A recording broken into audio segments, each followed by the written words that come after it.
Welcome to Money Management channel. Last 1 week வந்து video இது போட முடியாம போச்சு. கொஞ்சம் பர்சனல் வர்க் இருந்ததனால மார்க்கெட்டை வந்து கொஞ்சம் ட்ராக் பண்ணி வீடியோ போஸ்ட் பண்ண முடியல. மார்க்கெட்டை பொறுத்த வரைக்கும் லாஸ்ட் வீக் மட்டும் இல்ல இந்த வீக்கும் வந்து கொஞ்சம் ஃப்ளக்சுவேஷன் ஜாஸ்தியா இருக்கிறதுக்கு உண்டான வாய்ப்புகள் தான் ஜாஸ்தியா இருக்கு. இந்தியா யுஎஸ் ஓட ட்ரேட் டீல் எப்படி சைன் ஆக போதா இல்ல மறுபடியும் வந்து டாரிஃப் வந்து அனௌன்ஸ்மெண்ட் வந்து எஃபெக்டிவ்ல வரப்போதா அப்படிங்கிறது இன்னொரு 1 or 2 டேஸ்ல வந்து நமக்கு எல்லாம் கிளியர் கட்டா தெரிஞ்சிடும். அதை பேஸ் பண்ணி மார்க்கெட்ல வந்து ஃப்ளக்சுவேஷன் வர்றதுக்கு வாய்ப்பு நிறைய இருக்கு. ஆனா பெரிய அளவுக்கு இம்பாக்ட் பண்றதுக்கு வாய்ப்பு கம்மி தான். ஏன்னா டொனால்ட் ட்ரம்பை பொறுத்த வரைக்கும் எப்பயுமே வந்து ஒரு ஸ்டேபிள் இல்லாத ஸ்டேட்மெண்ட் நிறைய வர்றதுனால பெரிய அளவுக்கு மார்க்கெட்ல ப்ராப்ளம் இல்லை அப்படின்னாலும் ஒரு சில டெம்பரவரியான ஃப்ளக்சுவேஷன் வந்து இருக்கிறதுக்கு நிறைய வாய்ப்பு இருக்கு. லாஸ்ட் ஃபினான்சியல் இயரை பொறுத்த வரைக்கும் மார்க்கெட்ல இருக்கிறவங்க ஒரு சில விஷயங்கள் வந்து கண்டிப்பா வந்து இந்த டாக்ஸ் ஃபைலிங்ல வந்து நோட் பண்ணுங்க. பர்டிகுலரா வந்து டாடா மோட்டார் டிவிஆர் ஷேர்ஸ் வச்சிருக்கிறவங்களுக்கு பாத்தீங்க அப்படின்னா அவங்களோட ப்ராஃபிட் எல்லாமே வந்து டிவிடெண்டா வந்து அந்த மெர்ஜர்ல வந்து கன்வெர்ட் ஆகிறப்போ எல்லாம் இன்க்ளூட் ஆயிருந்துச்சு. அதுல டிடிஎஸ் அமௌண்ட் பிடிச்சிருப்பாங்க. கண்டிப்பா ஒவ்வொருத்தரும் டாக்ஸ் ஃபைல் பண்றதுக்கு முன்னாடி 26A வந்து எவ்வளவு டிடிஎஸ் பிடிச்சிருக்கிறாங்க அப்படிங்கறத நீங்க செக் பண்ணி பார்த்துட்டு உங்க ஆடிட்டர் சொல்லி அதுக்கப்புறம் ஃபைல் பண்ணுங்க. அந்த அமௌண்ட்டை வந்து மிஸ் பண்ணிடாதீங்க. என்னோட ஹோல்டிங்ஸ்லயும் பாத்தீங்க அப்படின்னா ஒரு 15,000 ரூபாய்க்கு மேல வந்து டிடிஎஸ் அமௌண்ட்டா பிடிச்சிருக்காங்க. அது எல்லாமே வந்து நான் கிளைம் எடுக்க வேண்டிய ஒரு சூழ்நிலை தான் இருக்கு.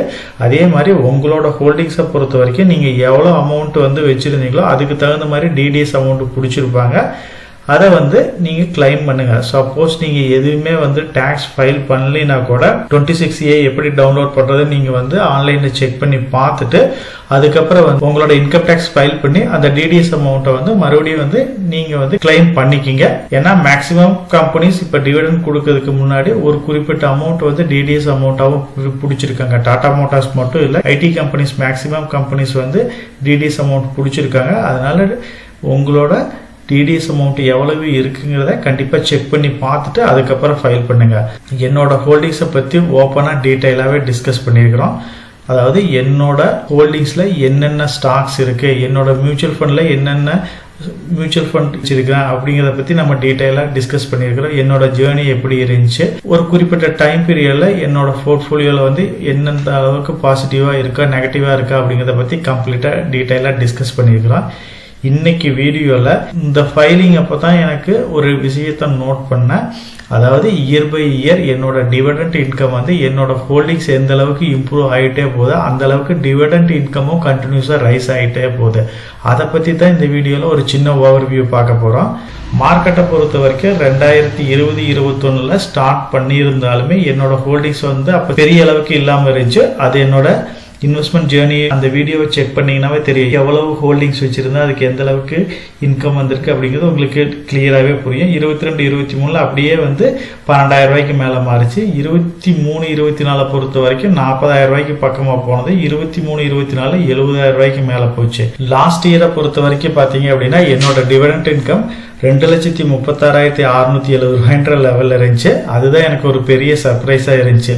டீட்டெயிலா செக் பண்ணதுக்கு அப்புறம் பாத்தீங்க அப்படின்னா எனக்கு அதுல ப்ராஃபிட் அமௌண்ட், அதாவது டாடா மோட்டாரோட ப்ராஃபிட் அமௌண்ட் டோட்டலா அதோட வேல்யூ 1,10,10,000 ரூபாய்க்கு மேல கிடைச்சதுனால அதையே வந்து டிவிடெண்ட் இன்கமா கன்சிடர் பண்ணதுனால எனக்கு 2,34,670 வேல்யூ காமிச்சு. அதை மைனஸ் பண்ணிட்டா பியூரா எனக்கு டிவிடெண்ட் இன்கம்னு பாத்தீங்க அப்படின்னா 1,24,670 ரூபாயாவே இருக்கு. நீங்க ரெகுலரா வந்து ஸ்டாக்கை வந்து மெயின்டைன் பண்ணீங்க அப்படின்னா பேசிவ் இன்கம் கண்டினியூஸா வந்து ரைஸ் ஆகுது. அதுக்கு இந்த டேபிள பார்த்தாவே உங்களுக்கு கிளியரா புரியும். 9,000, 12,000, 40,000, 70,000 இப்ப அப்படியே வந்து நியர்லி டபுள் ஆயிருக்கு. ஸோ வரப்போற இயர்ஸ்ல மேபி என்னோட இன்வெஸ்ட்மெண்ட் இன்னும் கொஞ்சம் ரைஸ் ஆகுது, வேல்யூ ரைஸ் ஆகுது, இல்ல டிவிடெண்ட் இன்கமோட பர்சன்டேஜ் ரைஸ் ஆகுது அப்படின்னா இது அப்படியே வந்து இன்னும் ரைஸ் ஆகிறதுக்கு நிறைய பாசிபிலிட்டிஸ் இருக்கு. கண்டிப்பா நெக்ஸ்ட் இயர் வீடியோலயும் எவ்வளவு டிவிடெண்ட் இன்கம் வந்திருக்கு அப்படிங்கறத பத்தி நம்ம டீடைலா டிஸ்கஸ் பண்ணலாம். என்னோட ஹோல்டிங்ஸை பொறுத்த வரைக்கும் மேக்சிமம் டிவிடெண்ட் இன்கம் கொடுத்த கம்பெனிஸ் அப்படின்னு பாத்தீங்க அப்படின்னா டிவிடெண்ட் இன்கம் பொறுத்த வரைக்கும் ஃபர்ஸ்ட் கம்பெனியா டாடா மோட்டார்ஸ் இருக்கு. அது வந்து என்னோட ப்ராஃபிட் அமௌண்டா இருந்துச்சு 1,10,345 ரூபாய்ன்றது. அதை பத்தி நம்ம டீடைலாவே பார்த்துட்டோம். நெக்ஸ்ட் பெரிய கம்பெனிஸ்னு பார்த்தீங்கன்னா டிசிஎஸ் வந்து ஒரு 15000 ரூபாய்க்கு பக்கமாக எனக்கு டிவிடெண்ட் கொடுத்துருக்காங்க. இன்ஃபோசிஸை பொறுத்த வரைக்கும் ஒரு 14000 ரூபாய்க்கு பக்கமாக கொடுத்துருக்காங்க. ஐடிசியை பொறுத்த வரைக்கும் ஒரு 10000 ரூபாய்ன்ற லெவலில் இருக்குது. விப்ரோவை பொறுத்த வரைக்கும் 7200 ரூபாய்ன்ற லெவலில் இருக்குது. ஹெச்டிஎஃப்சி பேங்கை பொறுத்த வரைக்கும் 5000 ரூபாய்க்கு மேலே இருக்குது. இது இல்லாமல் இன்னும் ஒரு சில கம்பெனிஸ், முக்கியமான கம்பெனிஸ் வந்து டிவிடெண்ட் இன்கம் கொடுத்துருக்காங்க. மேக்ஸிமம் வந்து மார்க்கெட்டில் ஸ்டேபிளான லாங் டேர்ம் பாயிண்ட் ஆஃப் வியூவில் நீங்கள் ஹோல்ட் பண்ணுற கம்பெனிஸ் வந்து பெரிய அளவுக்கு டிவிடெண்ட் கொடுக்கல அப்படின்னாலும் ஓரளவுக்கு அவங்க நார்மலாக கொடுக்குற டிவிடெண்டே வந்து நம்மளோட ஹோல்டிங் சைஸ் பெருசாகிற அளவுக்கு அது ஒரு பெரிய இன்கமாக மாறும். அந்த வகையில் தான் வந்து என்னோட ஹோல்டிங்ஸை பொறுத்த வரைக்கும் நான் டிவிடெண்ட் பர்பஸ்க்கோசரம் எந்த ஒரு ஸ்டாக்கும் கன்சிடர் பண்ணல. லாங் டேர்ம் பாயிண்ட் ஆஃப் வியூவில் ஃபியூச்சர் க்ரோத் இருக்கிற கம்பெனிஸ் மட்டும்தான் கன்சிடர் பண்ணியிருந்தா அதுவே வந்து இப்போ நல்ல டிவிடெண்ட் பே அவுட்டை கொடுத்துக்கிட்டு இருக்கு. டிவிடெண்ட் ஸ்டாக்ஸை பற்றி நம்ம டீட்டெயிலாக டிஸ்கஸ் பண்ணியிருக்கிறோம். ஸோ ஒரு ஃபிக்ஸ்டு டெபாசிட் அதை விட பெட்டரான இன்கம்மை கொடுக்கறது என்னென்ன இன்வெஸ்ட்மெண்ட் மெத்தட் இருக்கு, இல்லை டிவிடெண்ட் பர்பஸ்க்கோசரம் நீங்கள் கன்சிடர் பண்ணணும்னா என்ன மாதிரி கம்பெனிஸ், மேக்ஸிமம் வந்து பப்ளிக் செக்டர் கம்பெனிஸ் தான் வந்து நல்ல டிவிடெண்ட் பே அவுட் கொடுப்பாங்க. இதை கன்சிடர் பண்ணலாமா இல்லை நம்ம க்ரோத் ஓரியன்டட் ஸ்டாக்ஸை கன்சிடர் பண்ணலாமாங்கிறத பற்றியும் டீட்டெயிலாக பார்த்துருக்கோம். அதே மாதிரி ப்ரைவேட் செக்டர் கம்பெனிஸ்லயும் ஒரு சில கம்பெனிஸ் வந்து நல்ல டிவிடெண்ட் பே அவுட் கொடுத்துருக்கு. என்னோட ஹோல்டிங்ஸை பொறுத்த வரைக்கும் பெஸ்ட்டான டிவிடெண்ட் கொடுக்குற கம்பெனிஸ் எது அப்படிங்கிறத பற்றி நம்ம டீட்டெயிலாகவே டிஸ்கஸ் பண்ணியிருக்கோம்.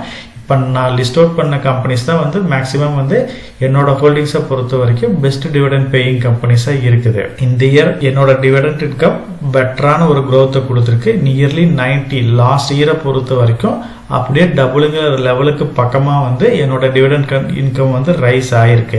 நெக்ஸ்ட் இயரையும் வெயிட் பண்ணி பார்க்கலாம். ஸோ மேக்ஸிமம் மார்க்கெட்டை பொறுத்த வரைக்கும் ஸ்டேபிளான companies long term point of வியூவில் கன்சிடர் பண்ணீங்க அப்படின்னா இது வந்து ஒரு அடிஷ்னல் இன்கம்மாக தான் நமக்கு அமையுது. ஸோ நம்ம டிவிடெண்ட்டுங்கிறது ஒரு மெயின் இன்கமாக வேணும் அப்படின்ற மாதிரி நம்ம ஹோல்டிங்ஸை பில்ட் பண்ணாமல் அடிஷ்னல் இன்கம்மாக கன்சிடர் பண்ணி நல்ல குவாலிட்டியான ஸ்டாக்ஸில் மட்டும் இன்வெஸ்ட் பண்ணுங்க. ஃபைனலாக வந்து நீங்கள் இந்த டேக்ஸ் ஃபைலிங்க்கு முன்னாடி 26A ஃபார்மை டவுன்லோட் பண்ணி பார்த்துட்டு அதில் எந்தெந்த கம்பெனிஸ் எவ்வளவு டிடிஎஸ் அமௌண்ட் பிடிச்சிருக்கிறாங்கிறதையும் செக் பண்ணி பார்த்துட்டு அதுக்கப்புறம் ஃபைல் பண்ணுங்கள். நீங்கள் ஃபைலே பண்ணாமல் இருந்தீங்க அப்படின்னாலும் உங்களோட அமௌண்ட் வந்து கண்டிப்பாக பிடிச்சிருப்பாங்க. அதனால ஒவ்வொருத்தரும் வந்து கண்டிப்பாக ஃபைல் பண்ணி இந்த அமௌண்ட்டை வந்து நீங்கள் வந்து கிளைம் பண்ணி ரீயூஸ் பண்ணிக்கிங்க. நம்ம சேனல் மெம்பர் கம்யூனிட்டியில போர்ட்ஃபோலியோ அப்டேட், அதாவது என்னோட போர்ட்ஃபோலியோல என்ன ஸ்டாக் பை பண்றேன், என்ன ஸ்டாக் செல் பண்றேன், என்னென்ன சேஞ்சஸ் பண்ணிட்டு இருக்கேன், இதை பத்தி இன்ஃபர்மேஷன்ஸ் வந்து ஷேர் பண்ணிட்டு இருக்கேன். டெய்லி மார்க்கெட் அப்டேட் வந்து முடிஞ்ச வரைக்கும் போஸ்ட் பண்ணிட்டு இருக்கேன். கார்பரேட்ல என்னென்ன ஈவென்ட் இருக்கு, நம்மளோட இந்திய எக்கனாமியை பத்தி ஒரு சில யூஸ்ஃபுல்லான இன்ஃபர்மேஷன்ஸ் எல்லாமே ஷேர் பண்ணிட்டு இருக்கோம். மெம்பர் கம்யூனிட்டியில ஜாயின் பண்ணி இதை ரெகுலரா ஃபாலோ பண்ணீங்க அப்படின்னா உங்களுக்கு நாலேஜ் இம்ப்ரூவ் ஆகிறது மட்டும் இல்லாம உங்களோட போர்ட்ஃபோலியோவை ஹெல்த்தியா பில்ட் பண்றதுக்கு எல்லா வகையிலையும் சப்போர்ட்டிவா இருக்கும். இப்ப டிஸ்கஸ் பண்ண இன்ஃபர்மேஷன் எல்லாம் உங்களுக்கு யூஸ்ஃபுல்லா இருக்கும்னு நினைக்கிறேன். இந்த வீடியோ உங்களுக்கு யூஸ்ஃபுல்லா இருந்துச்சு அப்படின்னா நம்ம சேனலை வந்து சப்ஸ்கிரைப் பண்ணுங்க, நம்ம வீடியோவை லைக் பண்ணுங்க, ஷேர் பண்ணுங்க. கமெண்ட் செக்ஷன் ஓப்பன்ல தான் இருக்கு. ஸோ இந்த வீடியோ பத்தி உங்களோட ஒப்பீனியன் என்ன, இதுல என்னென்ன டவுட்ஸ் இருக்கு அப்படின்னு நீங்க கமெண்ட் செக்ஷன்ல போஸ்ட் பண்ணீங்க அப்படின்னா உங்களுக்கு மட்டும் இல்லாம நம்ம வியூவர்ஸ் எல்லாத்துக்குமே நல்ல ஒரு சப்போர்ட்டிவா இருக்கும். நான் ஒரு செபி ரிஜிஸ்டர்ட் அட்வைசர் கிடையாதுங்க. நம்ம சேனலில் போடுற வீடியோக்கள் எல்லாமே வந்து பார்த்தீங்கன்னா எஜுகேஷனல் ஆர் இன்ஃபர்மேஷன் பர்பஸ்க்கோசரம் போஸ்ட் பண்ணுற வீடியோக்கள் தாங்க. இன்வெஸ்ட்மெண்ட்னா கண்டிப்பாக ரிஸ்க் இருக்கும். அதனால நீங்கள் உங்கள் ஃபினான்ஷியல் அட்வைசர்கிட்ட டிஸ்கஸ் பண்ணியோ இல்லை நீங்களா ஓன் டிசிஷன் எடுத்தோ இன்வெஸ்ட் பண்ணுங்கள்.